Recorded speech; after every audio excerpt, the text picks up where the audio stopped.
എടയൂർ ചീനിച്ചോട് ഭാഗത്ത് വെച്ചാണ് അപകടം സംഭവിച്ചത്. റോഡിലൂടെ പോകുകയായിരുന്ന ഓട്ടോറിക്ഷ പെട്ടെന്ന് നിയന്ത്രണം വിട്ട് റോഡരികിലെ താഴ്ചയിലേക്ക് മറിയുകയായിരുന്നു. അപകടത്തെ തുടർന്ന് ഓട്ടോയിലുണ്ടായിരുന്നവർക്ക് പരിക്കേറ്റിട്ടുണ്ട്. ഇവരെ ഉടൻ തന്നെ അടുത്തുള്ള സ്വകാര്യ ആശുപത്രിയിൽ എത്തിച്ചു. ആരുടെയും പരിക്ക് ഗുരുതരമല്ലെന്നാണ് പ്രാഥമിക വിവരം. അപകടത്തിന്റെ CCTV ദൃശ്യങ്ങൾ പുറത്തുവന്നിട്ടുണ്ട്. ഇതിൽ ഓട്ടോറിക്ഷ തലകീഴായി മറിയുന്നത് വ്യക്തമായി കാണാം. ഈ ചാനൽ ന്യൂസ് വളാഞ്ചേരി. നിങ്ങളുടെ വീട്ടിലേക്ക് ആവശ്യമായ ഒരു പുതിയ വാഷിംഗ് മെഷീൻ അതല്ലെങ്കിൽ ഒരു സോഫ സെറ്റ് വാങ്ങാൻ വേണ്ടി പ്ലാൻ ചെയ്യുകയാണോ?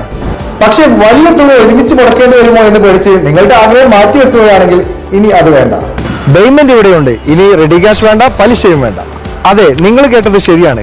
ബെയ്മെന്റിൽ നിന്നും ഗൃഹോപകരണങ്ങളും ഫർണിച്ചറുകളും വാങ്ങുമ്പോൾ നിങ്ങൾക്ക് പലിശയുടെ ഭാരം ഒട്ടും തന്നെ ഇല്ല. നിങ്ങളുടെ EMI ബിൽ പലിശ രഹിതമാക്കാൻ ഞങ്ങളുണ്ട്. ഇനിയും എന്തിനു കാത്തിരിക്കണം? നിങ്ങളുടെ സ്വപ്ന ഫർണിച്ചറുകളോ പുതിയ ഗൃഹോപകരണങ്ങളോ ഇന്ന് തന്നെ ബെയ്മെന്റിലൂടെ സ്വന്തമാക്കൂ. കൂടുതൽ വിവരങ്ങൾ അറിയാനും EMI പ്ലാനുകൾ മനസ്സിലാക്കാനും ഇപ്പോൾ തന്നെ കോൺടാക്ട് ചെയ്യൂ.